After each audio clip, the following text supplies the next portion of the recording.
এক লোক ব্যাংকে টাকা তুলতে গেছে 5,000 টাকা। কয় টাকা? 5,000 টাকা তুলতে গেছে।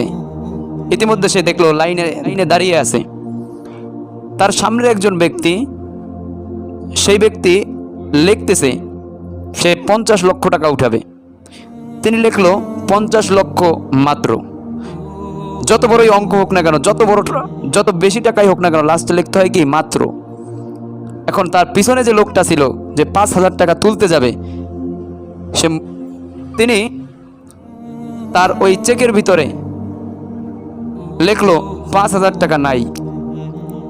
রিসিপশনে যখন চেকটা দেওয়া হলো, চেকটা দেওয়ার পরে ব্যাংকের অফিসার বলতেছে, আমি জীবনে কত লেনদেন করছি, কত টাকা আদান প্রদান করছি, কিন্তু আমি আজ পর্যন্ত চেকের ভিতরে 5,000 টাকা নাই এটা আমি কোনোদিন আমি কোথাও লেখা দেখি নাই।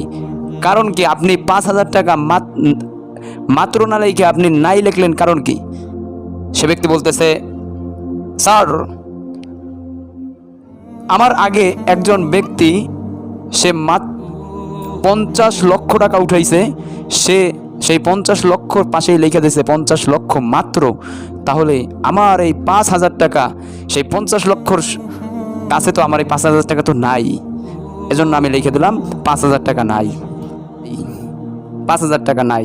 দেখেন ও ভাই, দোস্ত বুজুর্গ ভাই, দেখেন যদি সামান্য 50 লক্ষ টাকার কাছে ওই যে লোকটা সে বলছে, ঠিকই তো বলছে, দেখেন 50 লক্ষ টাকার কাছে যেমনি ভাবে 50 লক্ষ টাকার কাছে যেমনি ভাবে 5,000 টাকা নাই, তেমনি ভাবে আমরা দুনিয়াতে যাকে যত বেশি ভালোবাসি না কেন, মা বাবা আমাদেরকে কত বেশি ভালোবাসে, এই ভালোবাসার কাছে আল্লাহ তাআলা একটা বান্দাকে কতটুকু ভালোবাসে, একটা বান্দাকে আল্লাহ যতটা ভালোবাসে, ওই 50 লক্ষ টাকার মতন আল্লাহ পাক একটা বান্দাকে ভালোবাসে। আর 5,000 টাকা নাই মাত্র, এই ভালোবাসাটা দুনিয়ার যত মানুষকে যে ভালোবাসে, এই ভালোবাসাটা, এজন্য সেই মালিককে আমাদের কোনোভাবেই ভোলা যাবে না। সেই যেখানেই থাকি না কেন, যেইভাবেই থাকি না কেন, আল্লাহকে স্মরণ করতে হবে।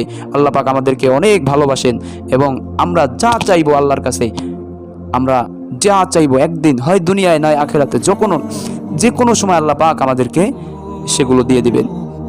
তাহলে আমরা সব সময় মনে করবো আল্লাহ পাক আমাদেরকে অনেক বেশি ভালোবাসেন।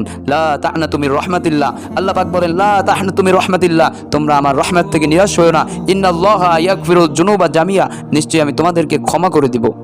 যদি তুমি অনেক খারাপ কাজও করো, অনেক যাই করো না কেন, তুমি যত বড় পাপের কাজ করো, কিন্তু একদিন তুমি আমার কাছে আসো, আমি তোমাকে মাফ করে দেবো, আমি তোমাকে অনেক ভালোবাসি। এজন্য আমাদের প্রথম কাজ আল্লাহর কাছে ক্ষমা চাওয়া। অল টাইম আমরা আল্লাহ পাকের কাছে সবসময় আমরা ক্ষমা চাবো। আল্লাহ পাক আমাদেরকে বোঝার তৌফিক দান করুক।